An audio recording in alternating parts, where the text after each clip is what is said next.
All right, folks, welcome back, Nightmare Success In and Out listeners. This is where you come to hear about, what happens when your worst fear becomes your reality. How do you adapt, survive, overcome? Well, I've got that type of guest today. I've got him. His name's Craig Stanfield.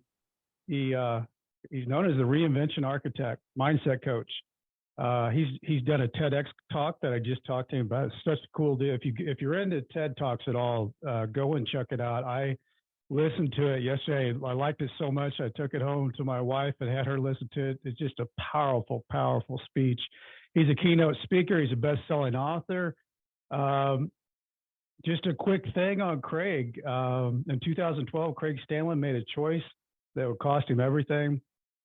He exploited a warranty policy of one of the largest tech companies in the world for almost a year.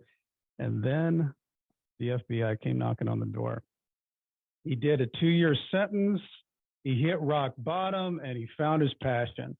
And I can't wait to get on all this because it's such a great story. And he's a motivational guy. If you sit and listen to him just for a little bit, you feel like you need to get up and do something. So I want to talk about our sponsor for the show, Auto Plaza Direct. Who likes going and spending a couple of weeks walking the car lots looking for a car? Who likes that? Then you spend like 4 or 5 hours in the dealership to buy a car. It's kind of like a trip to the dentist. Well, there's a better way to take away all the pain and hassle of getting a car. It's called Auto Plaza Direct. They are your personal car concierge. Just tell them the car you want, what you can pay, and they will go and find that car for you. They'll negotiate your best price, and they'll deliver that car to you. They also offer warranties and financing. It's all full service. Go to autoplazadirect.com to get started with your personal car concierge. The new hassle-free way, the car buying experience you deserve. Auto Plaza Direct. Tell them that Brent from Nightmare Success sent you. Craig Stanland, welcome in, my man. How are you? How are you? I am doing really well. So excited for our conversation. You and I have spoken before. We spoke a few minutes, before we hit record. I know we're going to have a really good conversation. And thank you for that great intro. Well, when did you get out? You haven't been out that long. So I got out. I was done with the halfway house May 9th, 2016, off of supervised release, May 9th, 2019. You have hit the ground running since you've been out. You've done a lot of things, helping a lot of people. And, what I love about this podcast is finding people who really take their journey and instead of, crawling up in a fetal position and giving up, you tell a really good story, and we'll get into that, about your rock bottom moment and how you really found yourself, and what you're doing now is just an outshoot of that, and how you continue to grow that. Take us back a little bit, Craig. Have you always been this motivated? Were you just a motivated kid? Were you taking on the world at 5, 6 years old? What was going on back then? I would say no. I would say no. I would say that I was an extremely creative child. I loved my creativity. I loved to write. I loved to draw. I loved creating these different worlds in my mind. Like the Chronicles of Narnia, the Goonies, sure. Raiders of the Lost Ark. That was all in my wheelhouse. And I loved that sense of adventure. And I would say that I was always fairly entrepreneurial, but I wasn't as motivated as I am now. It was, what it was? It was really that 5, 6 years old, you have still that a little bit of the freedom of the child's mind, where, sure. The shoulds and the expectations and the opinions and the fear of judgments from others haven't really kicked in. You can dive into those fun, realms of the imagination and those worlds. As I started getting older, then it became a little bit of, you can't make money writing. Who are you? Who are you going to, you got to get an office job. You've got to do all of these things. You got to follow the blueprint. Sure. Did your parents come from a entrepreneurial background? Like what was going on in that household? I would say my father is one of the brightest men I've ever known. It's just ridiculous. The man can calculate the distance between planets with a pencil on a piece of paper. It's just like, that's pretty smart. It's disgusting. It's annoying. but he was, I wouldn't say entrepreneurial, but he took, because he's older, he's in his, 80s now. So you kind of think about when he was growing up, that was, go to school, get good grades, get that solid job. He worked for the same company, I believe for 48 years. Wow. I mean, that's almost unheard of anymore. I mean, so many people bounce around. Yeah, that doesn't even happen anymore. So No. he didn't, I would say he also very creative individual, but didn't have that entrepreneurial thing, because when he was growing up, I think if you were to do that, you were considered somewhat nuts. Yeah. I mean, Back that in was those like days, insanity. for sure. Right. Yeah. Go work for one of the top 10 companies, and you're going to be good, That's get success. your pension, get your 401k. So that was my dad. And my mom, definitely not entrepreneurial, very creative in her own way, in the kitchen, and, helping out with the Boy Scouts and the Cub Scouts and things like that. And, the putting together those meetings, but not entrepreneurial. I did, I don't know where some of that drive did come from, but I was mowing lawns at 11. Well, that's and that entrepreneurial. Yeah. Yeah, that actually came from, in a sense, that did come from my dad. It was like, you got to work, work, work. There was definitely that mentality of Were you an only child, Craig, or did you have siblings? Older sister who is 6 years older than I am. Okay, that's quite a bit older in those days. I mean, you had a kid. Yeah, you're 6, she's 12. Yeah. Yep. Yeah, exactly. She was really cool. She introduced me to, Pink Floyd and Kiss and Queen and Fruit Loops. Yeah, all the cool stuff. So your high school years, what was normal growing up? High school? I would say that it was normal, but it's also, what does exactly normal mean? True. It's what I grew up with, and all of my friends were doing the same thing, so it was all normal for us. To somebody looking on the outside, maybe it was a little bit different, but we were the group of friends that I hung out with, we were savages. I mean, we went out and partied like absolute rock stars. I mean, just massive keg parties. We would, honestly, we would get up. Think about this for a teenager. We would get up at what time would we get up? 4:35 a.m. just to meet at somebody's house so we could get drunk before school. Wow. Wow.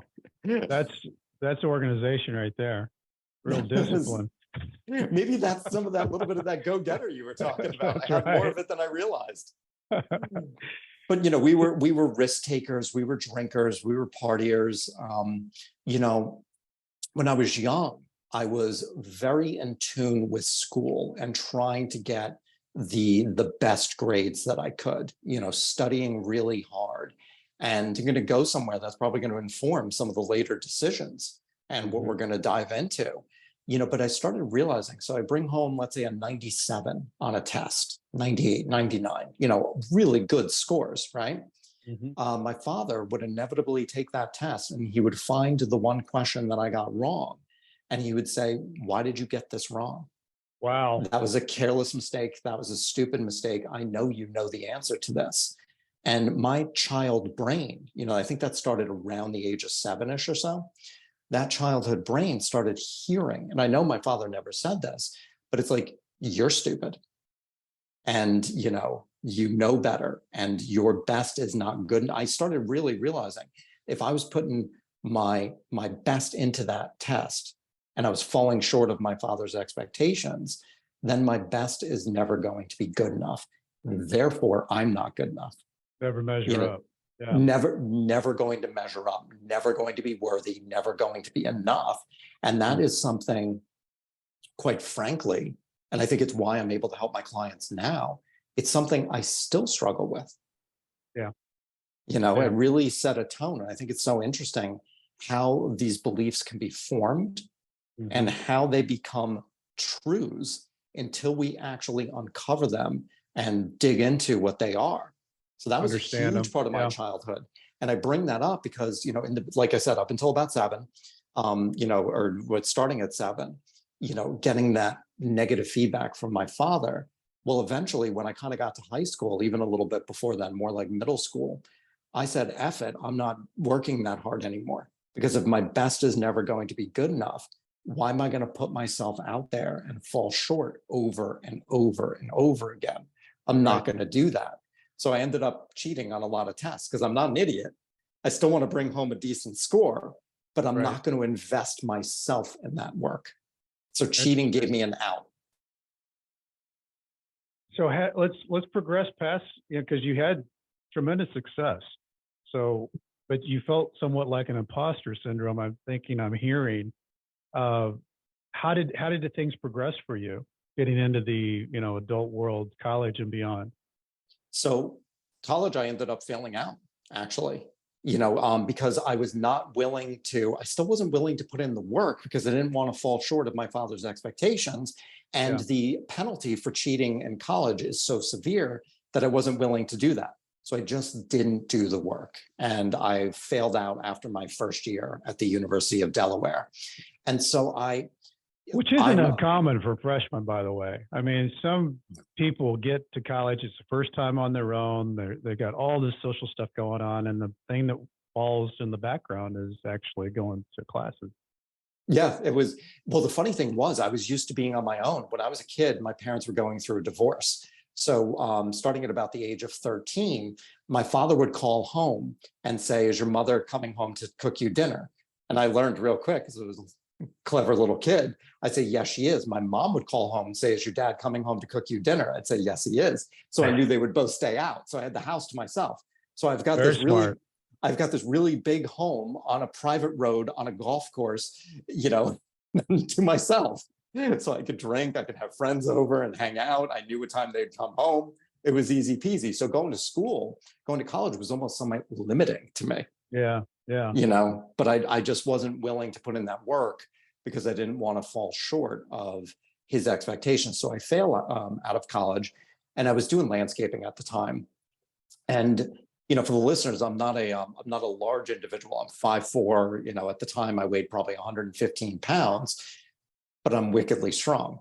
I was a competitive power lifter. I was ranked third in the country. I had New York state records, Delaware state records, Jersey state records. And so all my friends would say, you should be a trainer. And so I'd become a personal trainer. I love that job. It's got meaning. It's got fulfillment. It's got all the good, all the good stuff to it that now I coach people to connect with, right? And one of my clients became really good friends with my clients. We would go out on the weekends and she would bring her husband along. And the three of us became really good friends. Mm-hmm. And one day over drinks, her husband's name was Sandy. Sandy said, Craig, let me ask you a question. How much money you make? And I told him. And he was taken aback that a trainer in his early 20s could make as much as I was making. He goes, that's awesome. How would you like to make 4 times that? And I said, well, I'm listening. That would catch your attention. Yeah, I would catch your attention. I said, I'm listening. He goes, I want you to meet a friend of mine. His name is Rick. Rick owns a technology company. And so I end up going for this interview with this, guy named Rick, who I knew nothing about other than he owns this company. And during the interview, this is really funny. I had nothing to lose. I've got a good career. I know nothing about this guy or his company. Rick says, I hear you're a friend of Sandy. Why don't you tell me about yourself? I said, well, I'm going to, share a couple things with you that I think are really important. Number one, I know you do something in technology, and I don't know anything about technology. I can barely turn on my own laptop. I'm completely inept. And he's kind of laughing. And I go, number two, I'm extremely intelligent and I'll work my ass off for you. And he just leans back in his chair, gets a big smile on his face, and he goes, you're hired. And that's how I ended up in the corporate world. And I started at the bottom of the company. And this is important. Which is funny though, Craig, because when you're talking to people about going in and being in an interview setting, one of the big things is to be memorable. And obviously you caught his attention. He probably never had anybody say that to him before. He probably didn't. Looking back, when I walked out of there, really quickly, I was like, did I just say I'm going to work my ass off for him? Did I curse in an interview? He liked that. Yeah. I was like, what was I thinking? And I said, well, it worked. But I started at the bottom. And this actually informs my later crime. starting at the bottom and getting assigned to the number one sales guy in the company was amazing. Not because he was the number one guy in the company, but because he was really generous with his wisdom and how he got to be number one. And we made an incredible team. But starting at the bottom allowed me to learn all of the systems and processes of not only our company, but our partner company, Cisco Systems. I learned everything inside and out. And I was able to do a lot of things that the people that I was supporting, you know, the senior enterprise account manager, that they didn't know how to do. And together, because of that, we made a really incredible team. You know, we made a really powerful team, and I got very embedded in our client base. You know, I was one of the only, I was an inside sales account manager, which means you're supposed to be inside. I would go to the clients' locations, and they would set a cube up for me, and I would work there during the day and hang out. And I got to know them. Well, the guy that I was supporting, he decided that he wanted a new challenge. He wanted a different industry. So he left. So the number one guy is gone, giant vacuum in the company. I'd been there about 4 years at this point. There's only one person that could fill that role. So I immediately got skyrocketed up. My base salary tripled. I get in commission, car allowance, you know, the expense account for a sales guy, all of those things overnight. Yeah. Wow. All of those things overnight. And that's what was going through your head at that time, being that happening as it happened? It was what I was striving for. So I was really proud. I was really happy. And there was kind of this, you know, I was happy, but it was also this this trap that so many of us fall into. When I get this promotion, then I'll be happy. Yep. You know, and I was happy. But when then you get that car, then you'll be happy. When you get that house, then you'll be happy. Exactly. And so the money starts coming in, and I go and lease, you know, the BMW. When I get that car, to your point, when I get that car, then I'll be happy. When I buy that Panerai watch, then I'll be happy. You know, it was all of those things. And I kept falling into that over and over again. And that feeling of, you nailed it, imposter, that never really left me. The sense of not being worthy of that success, even though I earned it. You know, I knew I was there 4 years, but it didn't matter. I didn't see that. And the feeling of not being enough, and realizing now I could buy all of these things that I believe we've really been conditioned to believe that they're going to make us happy, that they're going to make us who we need to be someone in society. You know, all of a sudden I got this gaping inadequacy, but now I can start filling it with things. And so that became, I think you might know, I mean, it becomes a very addictive, you know, lifestyle. Intoxicating. Sure. It's wickedly intoxicating to be able to, you know, pop into, I lived in Connecticut, to pop into a jewelry store on Greenwich Avenue in Greenwich and, you know, say, ooh, I want that watch, and not even bat an eye at it. It's very intoxicating. Getting on the VIP list in some of those restaurants in Greenwich, again, very intoxicating. And it became an identity. And it became who I was. It became your identity, that this is who you were. Yeah. This was who I am. I am my job.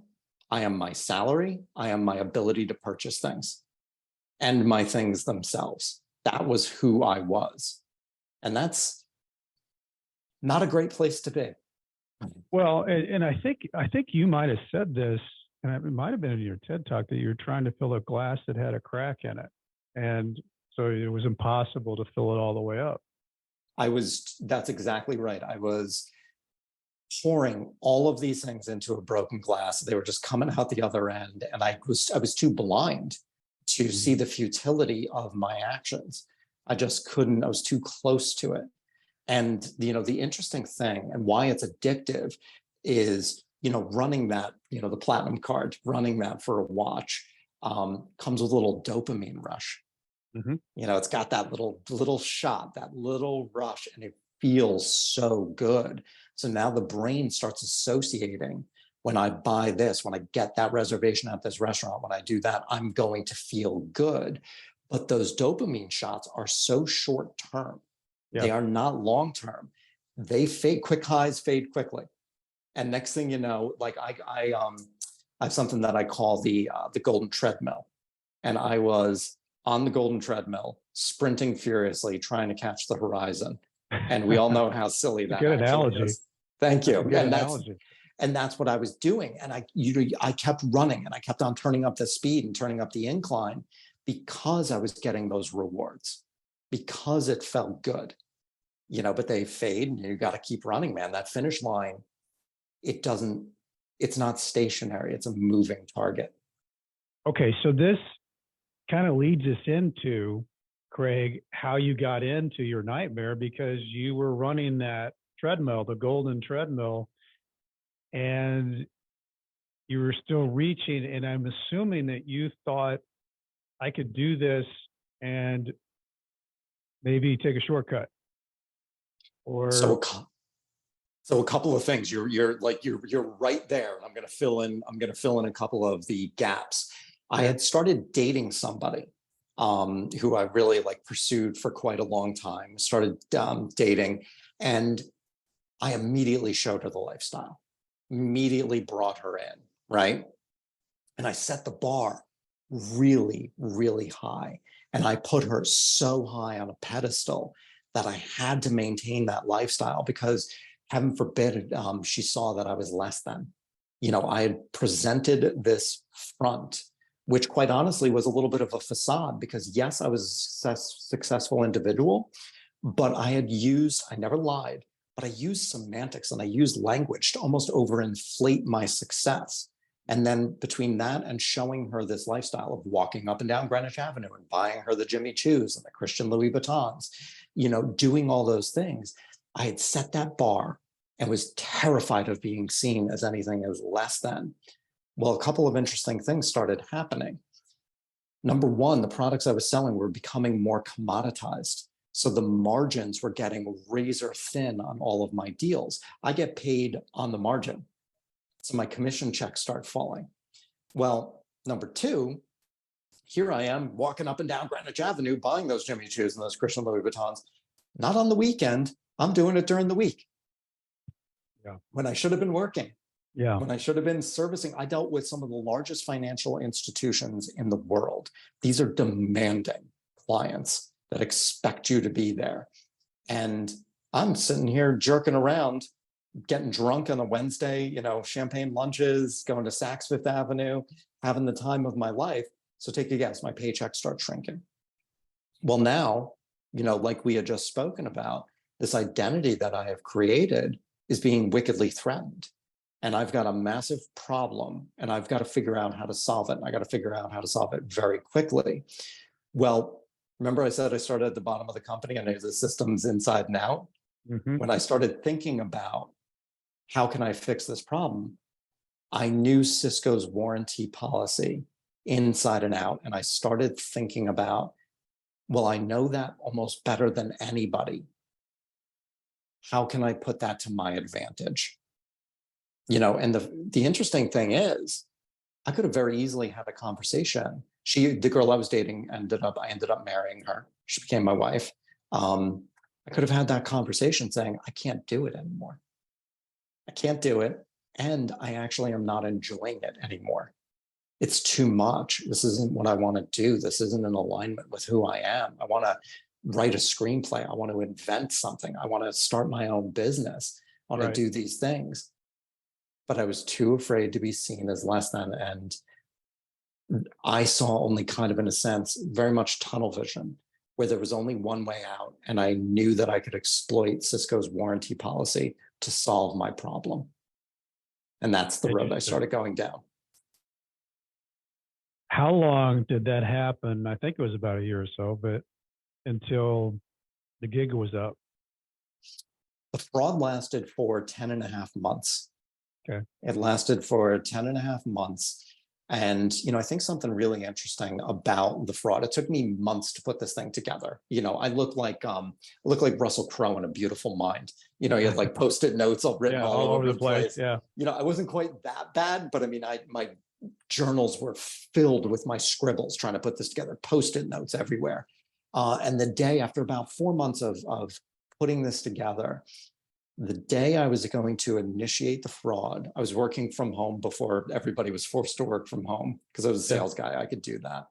And I'm sitting at the dining room table and I'm hovering my finger over the mouse to hit the send button to initiate the fraud. And I'll never forget this. My finger wouldn't go down. It just wouldn't depress. And my heart was sitting there going, stop, don't do this. This is not the way for you.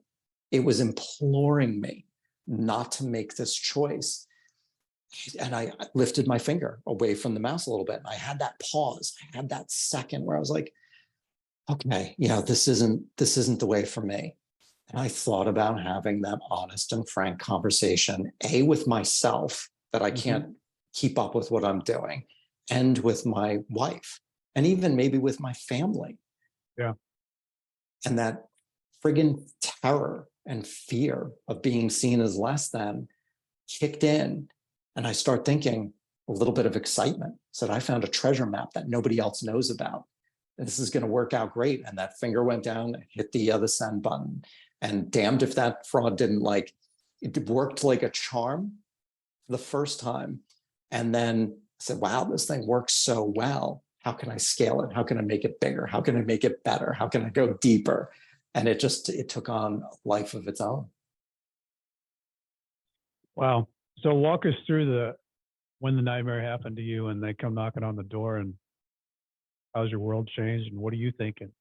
So this is a little bit different than I think a lot of the knocking on the door. So I had started a brand new job. Our biggest competitor had wooed me away with a nice pay package. My old employer was not treating the senior guys as well. They were kind of, they wanted us out. So they weren't treating us well. So our biggest competitor comes along with this great pay package. And I knew people had already gone there. And they're treating us really well. A lot of respect. So this is great. So I'd stopped my fraud. So I'd stopped the fraud. I'm 2 weeks into this brand new job. I drove from Connecticut down to Manhattan. Our office was right next door to Madison Square Garden.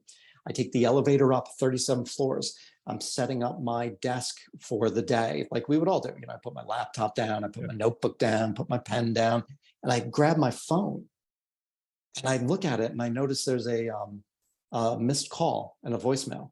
And I thought, that's so weird. He was calling me on Tuesday at 8:45 in the morning. So I did what we'd all do. I put the phone to my ear and this is what I heard. Mr. Stanland, this is Special Agent McTiernan with the FBI. We are at your residence and have a warrant for your arrest. You need to call us and come home immediately, or we will issue a warrant with the federal marshals. That was my knock on the door. That takes your breath away. What are you thinking in your mind at that moment? Well, you nailed it. It was like all oxygen in the room was sucked out. I was having difficulty breathing. My heart and stomach fell the 37 floors that I had just come up.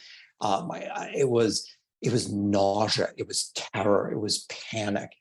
And amid all of that, my heart spoke again, and it said, "I told you so." Right. Exactly. And now it was a question of, it's 8:45 in the morning. The office is half full. I don't remember everybody's name. How do I explain to them that I'm leaving for the day when I only just got here? And it's so ridiculous. I'm kind of curious if you had any of these experiences, like the crazy things that go through your mind when you're going through such a traumatic event. I started thinking, I was like, everybody knows I'm wanted by the FBI. That voicemail was broadcast over the PA system. I had no idea if the office even had a PA system, but it was like everybody heard that. Everybody knows they're going to want it. Right. Yeah, it was. I thought there was a neon sign pointing at me saying "wanted." But I walked out of there. I told them I'd forgotten about a client meeting. Nobody cared anyway, and I made that long drive home into the unknown. How long did this last for you? Once they had confronted you with that they had you and discovered this, how long did you live through this before you reached your plea agreement? Mine was, and I'm really fortunate with this, mine was one of the fastest that I've ever heard. So I'll even shortcut the question in a sense. I went from arrest to reporting in about 10 and a half months. Wow, that's almost unheard of. I mean, it was insane. So I was arrested on October 1st. Mine was I, 6 years, Craig. I, Yours is I 10 and a half months. it's unbelievable. I was away with somebody who I believe was just over 8 years. Yeah. I think it's just so, I feel so terribly for you guys because of the level of uncertainty. Yeah. And, I got to imagine that life almost feels kind of normal, after like year 3 or whatever it may be, but you're Yeah. doing your thing, Right. you're working, you're hanging out with family, you're doing your stuff. And then maybe there's those moments where you're like, damn, I've got this cloud over me. Mhm. I can't even imagine that. So I was really fortunate. And I think in part because mine was a one-man show. It was really cut and dry. Yeah. The FBI agent who arrested me actually thanked me for keeping the most meticulous spreadsheets he had ever seen in his 20 plus year career that made his job really easy. Easy to follow. Right. Okay. Easy to follow. Everything was there. I also think it was, in a sense, a testament to Cisco, a giant technology company, having Yeah. all of their ducks in a row as well. It's very easy for them to pull all the data, and then I've got corroborating spreadsheets. So So I think that was, with these things that happen in that time period, you've got your wife, you've got your family. How does all that stay together or unravel? the marriage, the day of the arrest, the marriage was unraveling because really, unfortunately, she received the knock on the door. Mm. They got there about 8:30 in the morning. Also very fortunate because I know a lot of people get the 5:30 wake up call. They came Yeah. at about 8:30 and, she opened the door. She said there was probably about 15 agents, with the pistols, the shotguns, the assault rifles all pointed at her head and Scared face, her to death. Yeah. executing the search warrant. She has no idea what's going on. So that was unto itself, let alone all the lies that I had committed over that 10 and a half month period of committing the fraud. That was the beginning of the unraveling. My family, on the other hand, were obviously very shocked. They were shocked, saddened, disappointed, all of those things, but they rallied. To my family's credit, they absolutely rallied behind both of us at the time. But it was, I have to say, I think that 10 and a half months between getting arrested and actually going away was some of the worst time that I had in this because of the level of uncertainty. Because one of your previous guests, good friend of mine, amazing podcast episode, by the way, Jeff Grant, runs the white collar support group. Right. I fortunately, one of my neighbors read about my story in the paper and introduced me to Jeff, and that's how we got connected. But prior to being connected with him, my pretrial probation officer was trying to be nice. And she told me, do not Google prisons. It's going to scare the hell out of you. Stay off the internet. Don't look at it at all. So I did that. I didn't know that there was such thing as a federal prison camp. I didn't know there were different levels of security. I had no idea. So until I met Jeff, I actually thought I was going to the prison that we see in Oz. And Yeah. like I said earlier, I'm 5'4". At the time when I was arrested, I was 140 pounds. So I'm not a big guy. It's like I'm going to get raped and beaten every single day. If I go to prison, that's what's going to happen to me. It's like inevitable was my belief. So I spent that time up until meeting Jeff when he explained the different levels and I'm not going to Oz. I just had that cloud hanging over me. And then Jeff helped with that. But then I knew that the marriage was unraveling. So I got that cloud over me, the clouds that we all experience. What am I going to do for work? What am I going to do for a career? Where am I going to live? I can't afford the house anymore. I mean, all those things. And I'm guessing you expand. I don't want to assume, but you can tell me yes or no. But I think this justice journey is one of the bottom falls out when you get that knock on the door, whether it's figurative or literal, the bottom falls out and you fall. And then you kind of feel like you might hit a little bit of terra firma, and you're like, okay, all right, kind of getting used to your new surroundings. And then something else happens and the bottom falls out again. Yeah. And it's just like, this constant falling, you know, and that's definitely a huge part of my experience, was just that constant falling until eventually I hit bottom. Yeah, and I've explained it before too, Craig, where it almost feels like somebody puts you in a room, the bottom falls out, it's dark, and you keep grabbing the edges, and the edges keep moving further away. You just can't grab anything because you're in a fall. And you do hit a rock bottom. You do hit a rock bottom, and you know, we talked about this before. You know, we got on because your TED Talk is a lot about that whole rock bottom moment. But before we get into that, what are you when you go and get to where you're going to the prison? Do you have like anything going? Because you've talked to Jeff Grant. Are you thinking strategies of how you're going in, or are you just, I'm here, I want to get it over with, I'll figure it out? Jeff had given me a couple of things that he had done, you know, going in. He had a really cool thing that he did where he was going to, in a sense, you know, walk across the country, but he was going to track. It was very cool because I think I did walk across the country and back. I just didn't do it the map way that Jeff did it. How cool is that? I love that technique. I'm in Nashville today. I'm in wherever today. I'm in Oklahoma, wherever. Yeah. So cool. And I loved that, but I didn't do that. I was like, okay, there are going to be things I can do. And I was a personal trainer. Once people found that out, you know, I was immediately, I had a full client roster. You know, felt really bad for the other guys that were trainers there, because I could charge double what they were charging because I was actually a trainer. You're the real deal. I was the real deal. And so, you know, I started training. I worked in the kitchen, which was really good because I had access to food. And it was one of the few jobs where you actually have to work. And a lot of people, you know, wanted those, you know, like just show up jobs where you don't do anything. I really didn't want that. I wanted something that would help pass the time, where I felt like I was being productive. That's a good point. I think that's a good point too, Craig, because I had a, you know, I worked in the food warehouse, and it really did. I mean, I learned how to do, I got forklift certified. I did a lot of things that I would never thought I'd been able to do, but it did eat up time. And that was one of the bigger things that I was concerned about, was like, how am I going to eat up all this time and not just sit around and think, oh my God, I'm in prison. That was, I mean, right.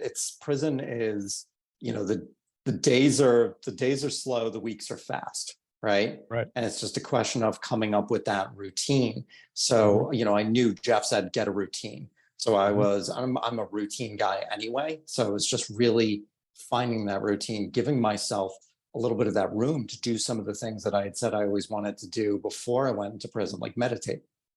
You know, I mean, it gave me I always said, I don't have enough time. Well, we all know in prison, you got plenty of time. So I started meditating and diving into that world, journaling, practicing gratitude, you know, doing those different things to try to make sense of why I made the choices I made and why I sacrificed so much for so little, you know, really. And a lot of it was a lot of berating myself, a lot of just, you know, beating myself over the head for being, you know, so foolish. Well, and your nickname was Smiley. And that wasn't what was going on inside your mind at that time. Not even a little bit. So, you know, once I realized that I was in a safe place, I went to Otisville Federal Prison, you know, I think in 2009 or 2011, some way back when Forbes named it like one of the 10 best prisons you could go to or something like that, you know. So I knew I was safe, really grateful for that. Your show intro nails it. It's the mental prison. And I was in the mental prison of shame because my heart spoke when I was sitting at that dining room table and my finger hovered over that mouse button. It said, stop, don't do this. This is not the way. Well, there's more to that than just that one instance. Because my fraud lasted for 10.5 months and because it was very transactional, it required thousands of choices to maintain it over that duration. It's not an exaggeration, each and every one of those choices was made in the face of my heart saying, stop, don't do this. This is not the way. And I ignored that voice over and over again. And the shame of doing that, of plowing forward and in the face of so many red flags, and the damage I had done to my marriage and to my family, and even, felt it with society, that shame was so all consuming.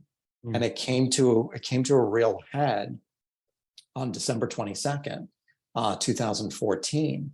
My wife was coming for a visit 3 days before Christmas, and I knew something was up. I knew something was in the air. I could feel it in her emails. I could feel it in her voice. It was like the sword of Damocles was hanging over my head by that thread. And we sit down, we squeeze in because the visiting room is jammed, like I said, 3 days before Christmas. And I kind of start digging. She doesn't want to really talk about it, but I keep digging because I know it's there. And she just, through tear-filled eyes, said, "I'm leaving you." And that was when that sword was cut and it came crashing down. And that was really that I wouldn't even say was rock bottom, but that was where the shame truly enveloped me and then brought me to a very terrifying place. Well, let's talk about it, because it's one of the most powerful things you talk about in your TED Talk. It was, so like I said, I started meditating in prison. And so one day during one of my meditations, my brain shows me a short film of what my own suicide would look like. And it was wickedly graphic. It was as if the perspective was as if I was sitting in a movie theater and I was watching the stage. And this character comes in from stage left and he walks in, he's wearing a black hood over his head. And I knew it was me because I could feel the resignation in that individual's shoulders. And so I sit down in this chair. It's in one of the basements of one of the homes that I owned. Kind of dirty basement, old house, and the chair's a little rickety. And I sit down, and before I know it, I reach under the chair and I pull out a pistol. And I put the pistol in my mouth through the mask, and I pull the trigger. And my brains go all up against the wall behind me, almost very scary enough, similar to the background behind me. And I see this when I'm meditating, and it scares the absolute hell out of me. And I was so disturbed by it, how crystal clear it was and how real it was. And so I waved it off, right? I just was like, no, don't want to think about that. Totally strange. I go about my day. I go to the kitchen, I'm making lunch, I'm making dinner, I'm doing my thing. And I sit down the next day for meditation. And that short film comes back. And so I wave it off again, but then it comes back. And then I finish that meditation, I go about my day, same thing, and it goes away. But eventually that short film of my own suicide played for every second of every day for 4 months straight. It was on a perpetual loop. And it was like it was digging neural pathways into my brain to the point where I could feel my feet actually hitting the concrete. I could feel the feet underneath me. I could feel the weight of the gun in my hands. I could actually, it's all you would think about. It's all I would think about. It just kept playing it. And even now, it's challenging for me to share this story. I can taste the linen. It was a linen hood that I was wearing, that black hood. I can taste it. And I could feel the weight and the temperature of the gun in my mouth. And I can actually feel the bullet leaving my head. It became so raw, so visceral, so real that I would go to bed at night begging for the hand of death to kill me in my sleep. And I would wake up disappointed at the light of a new day. And that's when I began how I was going to kill myself, to plan how I'd kill myself. And there's nobody you can talk to, Craig, in prison about that, because if you tell anyone that, you're going to the hole. They're going to evaluate you, and you're not going to stay in general population until they decide if you aren't suicidal. And that scared the hell out of me, because here I am at rock bottom with the man who was responsible for all of it. And I hated that man. I despised that man. The idea of being locked in solitary with that individual was not going to happen. So I bottled it up and I smiled and pretended everything was okay. And I started thinking, can I Can I hang myself in the woods? Can I hang myself in the gym? What options do I have to take my own life? Because I've got to make this stop. It was driving me insane. And I'll never forget it. It was a Wednesday afternoon. I get an email from my best friend of over 30 years. His name is Sean. It says only one thing. It's a question. It said, "Hey man, can I come for a visit this weekend?" And I thought, the visiting room is not monitored. Sean has been my best friend for over 30 years. I've shared everything with him. Yes, you can come for a visit. It seems to take forever for a Saturday to come around. And finally does. I watch him park his truck, make the long walk up the hill, comes into the visiting room, and we hug. And that hug alone had so much power to it, because there's no touch, is so rare in prison. We'd fist bump each other and stuff like that, but there's no real meaningful touch. So even that hug was a really special moment. Sean buys some food from the vending machine because, as you know, I can't actually touch money, because that means I'd be planning an escape. So I got to say like A12 and D27, right? So we get our food and we sit down, and I cannot tell you, Brent, how excited I am to share with Sean that things are not good, that I need help, that I am planning how I'm going to take my own life. It was like such a buildup of excitement. It was like I was a club soda bottle just walking around getting shaken, and now I was actually going to be able to twist the cap off. And I opened my mouth to speak. And before I can say a word, the guy cuts me off. He starts talking. He's getting a divorce. He's got work issues. He's got money issues. There's a sadness in Sean's eyes and in his voice, and our 30 plus years of friendship I'd never seen or heard. And if October 1st, 2013, the day the FBI called me and arrested me, was the day my life changed, this moment was the second day my life changed, because it was at that moment that I realized that I had worth outside of all the things that I had thought had always made me worthy. I was not my cars. I was not my watches. I was not my job title. I was a friend and nothing more. Sean could have literally walked like 100 feet to his brother's house, because they literally live like 100 feet away, and they're really tight, to share this with him. Instead, he chose to drive 2 hours to come to federal prison, not even a fun place to visit, because he needed me, he needed his friend. And that was the day my life completely turned around, because I realized I had value and worth outside of everything. Really powerful. It was really powerful. I think one of the most amazing parts about that story is I never told Sean all the terrible thoughts I was having. I never shared with him that I was planning how to kill myself that day. I didn't share with him at all. He had no idea, because I didn't have to.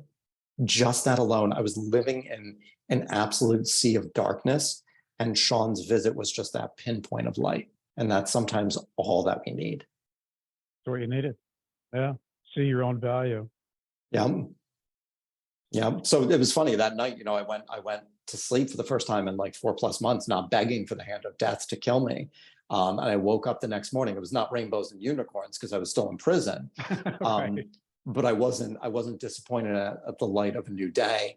And that's when I realized I have an opportunity to transform this situation into something meaningful. And it actually took on a weight of almost like an obligation, where I am obligated, I'm duty bound, if you will, to transform this story into something meaningful for someone else.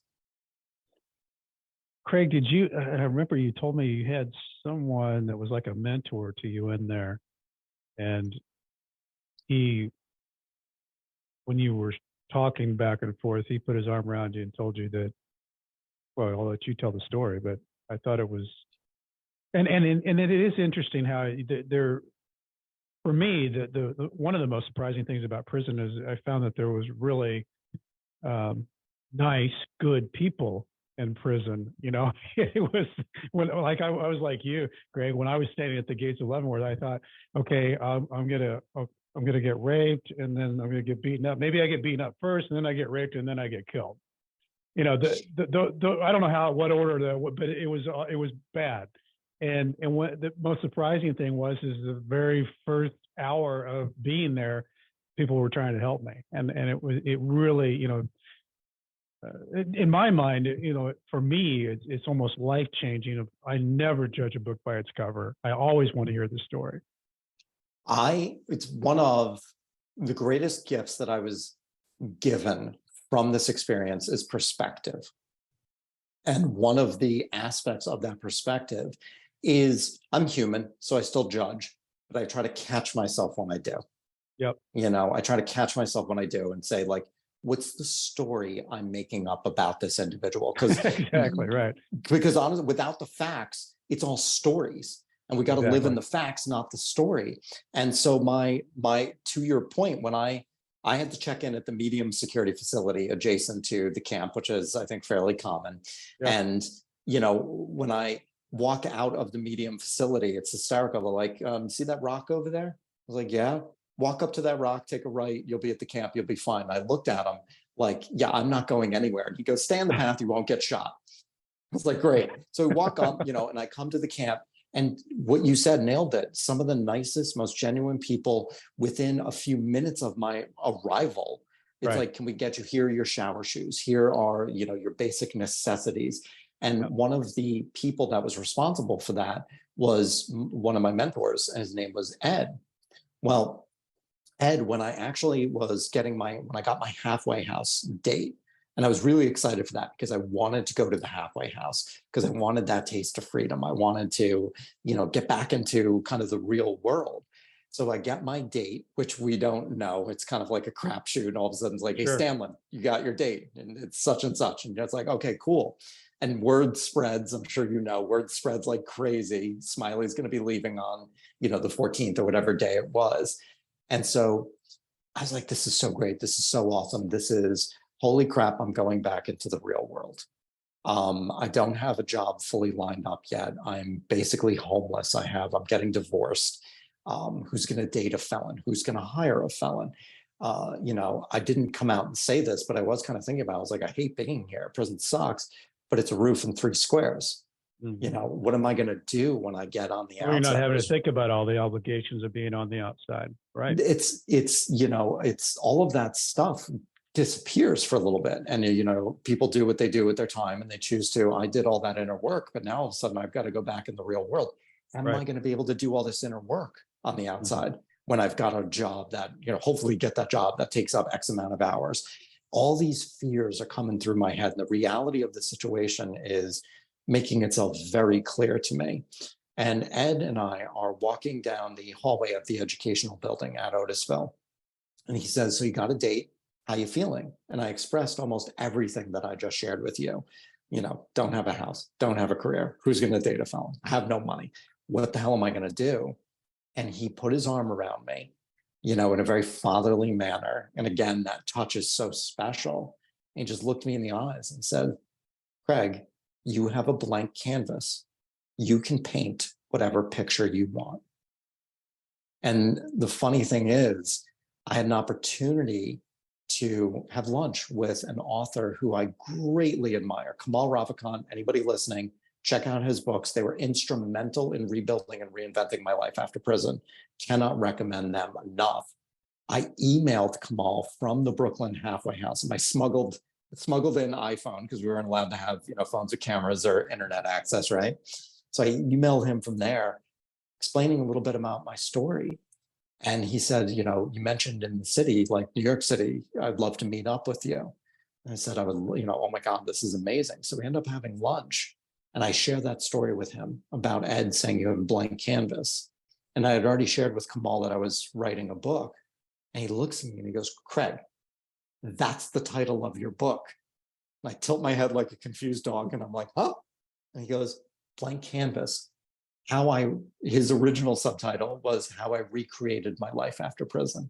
He goes, that's your title. That's your subtitle. That's going to get you on CNN. And it was like such a cool moment. I ran with that and I turned recreated into reinvented because I thought that was a more appropriate name, but that's how the title of the book came. And, I want to. Such a cool story. Thank you so much. I want to share something. As you were talking earlier, something came to me. We talked about the bottom falling, right? And you Mhm. talked about being in that room and trying to Mhm. grasp the walls.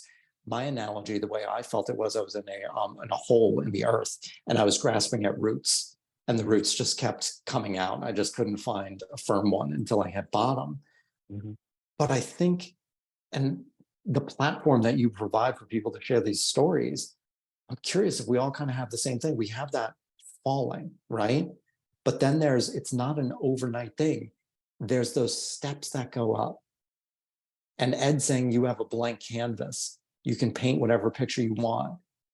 That just shifted my entire perspective and gave me opportunity where there was moments ago like zero hope. That was a step up. Kamal giving me the title for the book because I couldn't for the Sure. life of me come up with one. Another step up. So when we look at all of these things and kind of map them out, we can see there's, the steps down and there are the steps up. I think that's really cool. You have to open up your mind and see it.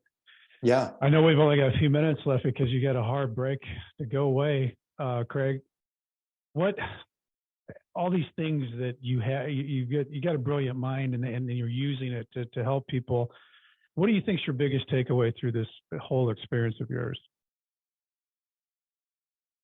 It's going to be really hard to narrow it down to one, but I think for the purpose of your platform and the amazing message that you are conveying through this podcast is to anybody listening, your past cannot define you without your consent.